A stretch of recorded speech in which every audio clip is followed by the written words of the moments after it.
In today's gospel reading, our Lord appoints the 12 apostles, or he selects the 12 apostles. And in some of the other parallel passages in the other gospels, it mentions that he spent the night in prayer before his selection, kind of reminding us of the importance of prayer.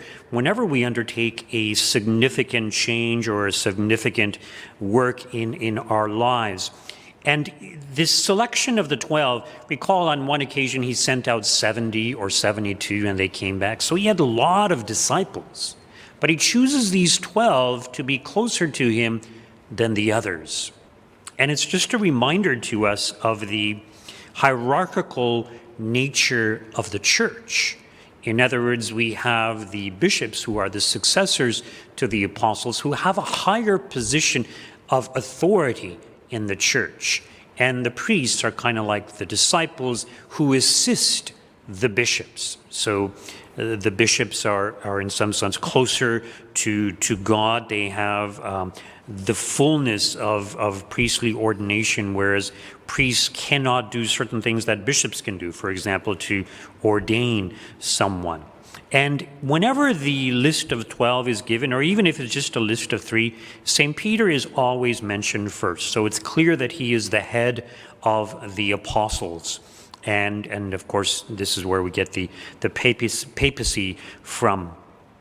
So the Pope is the vicar of Christ. He is the manifestation, we could say, of the presence of Christ.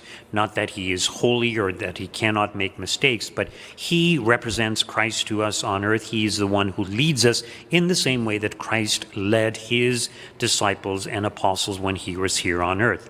Why 12? Why did he pick 12? Why not 10? Why not 8? Well, it's the 12 tribes of Israel, similar to that. And by selecting 12, he's not just kind of honoring the 12 tribes, but rather he's showing that there is to be a new Israel, a new nation of people who will belong to this new group of people or this new nation, not by genealogy or not through physical begetting, but rather through faith. I wanted to comment especially on today's first reading from the first book of Samuel, rather.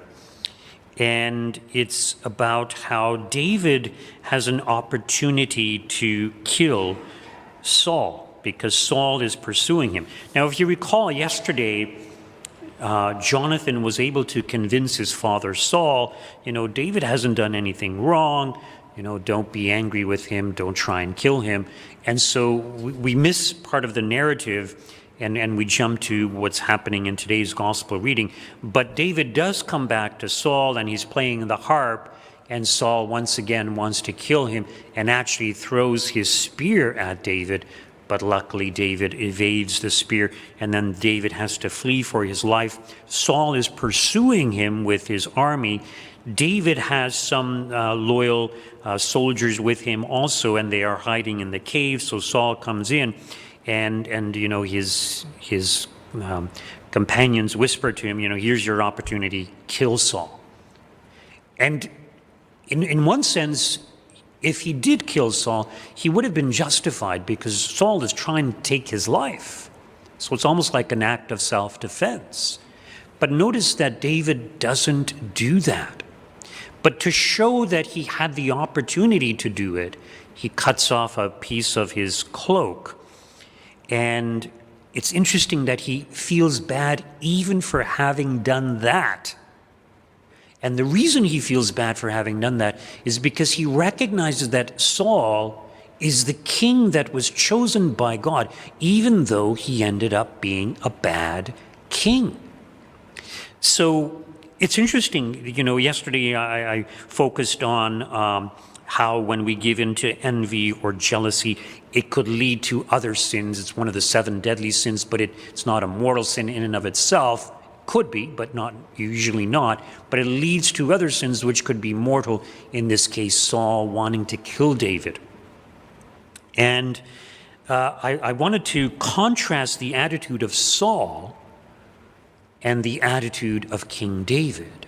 So David is totally innocent. He actually helped Saul. He defeated Goliath. He defeated the armies that were coming against Saul and the Israelites. So Saul should be thankful, but he's jealous of him, he's envious of him, and he wants to kill him. On the other hand, when it comes to David, at this point he's not yet king, even though he's been anointed by God. When it comes to David, here's a man, he sees Saul as someone who's turned totally against him to the point of wanting to kill him, throwing a spear at him, pursuing him with his soldiers, intent on killing him. And yet David, it's like he bears no grudge against him.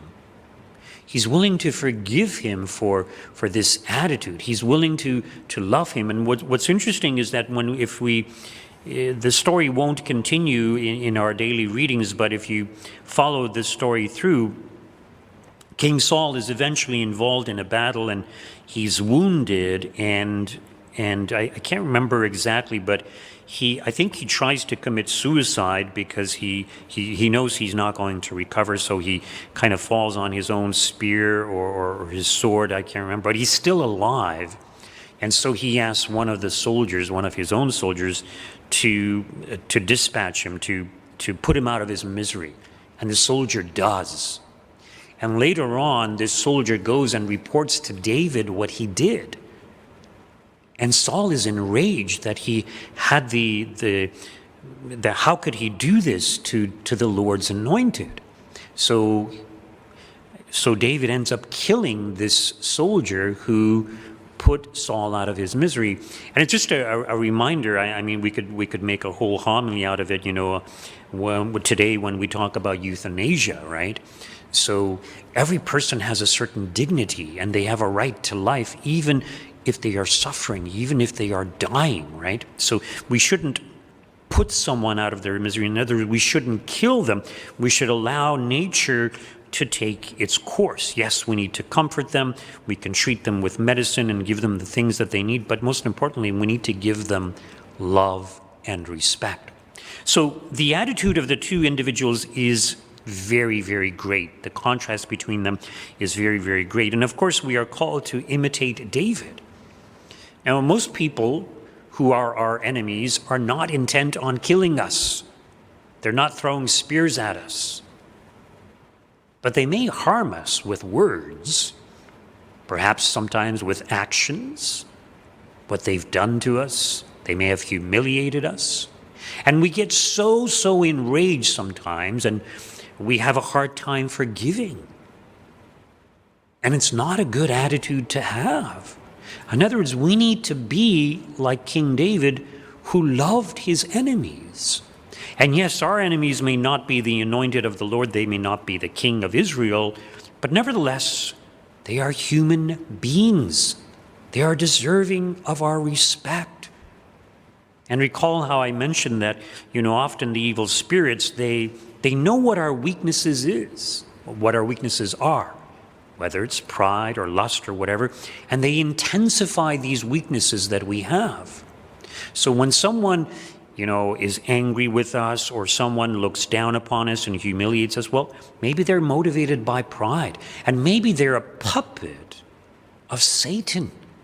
And should we take it out on that person instead of being angry at the evil, or at the at the evil that the demons cause by inclining us to commit greater and greater sins, greater offenses towards our neighbor?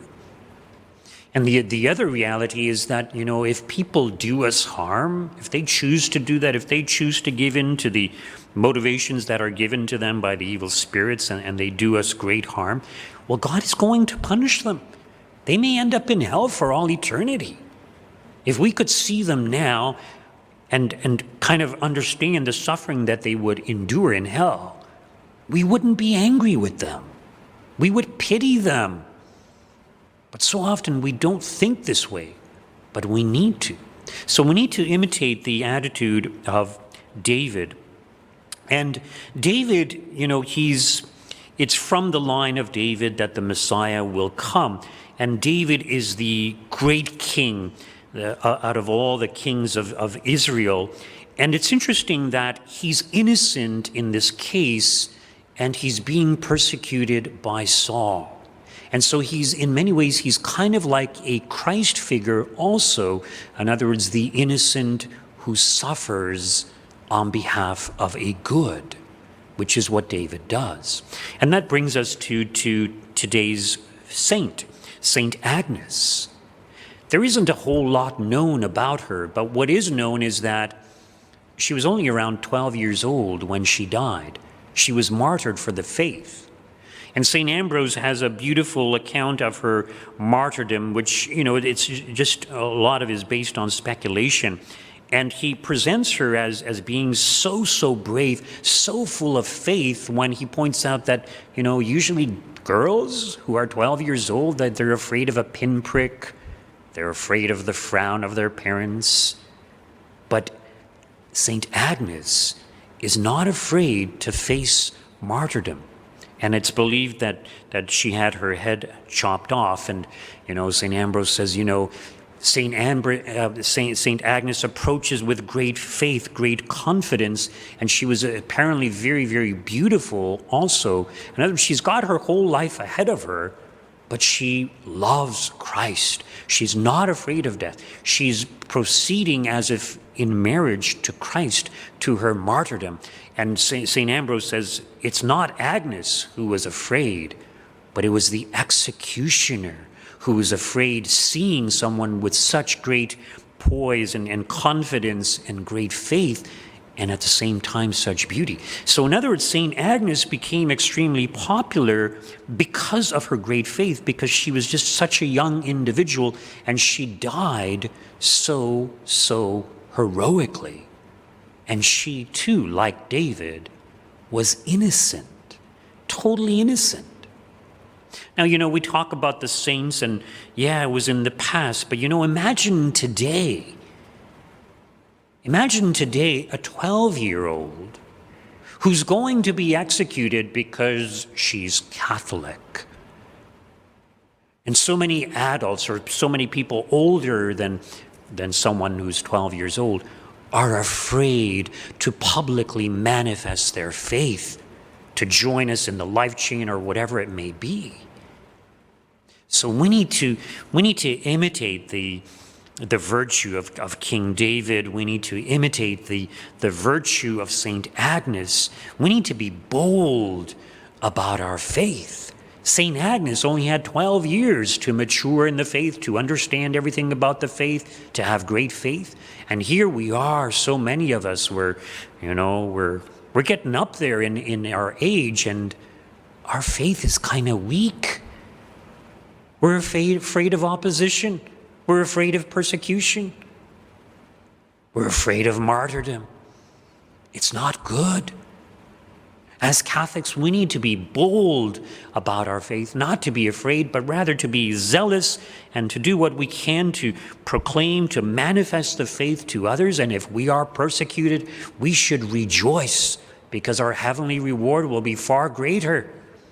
And even if we are threatened with martyrdom, we should not be afraid. We're going to die sooner or later anyways. Why not die a martyr? You will attain to a much higher degree of glory in heaven. These are things for us to reflect on, to meditate upon, and hopefully we will be motivated to be more zealous, more faithful followers of our Lord.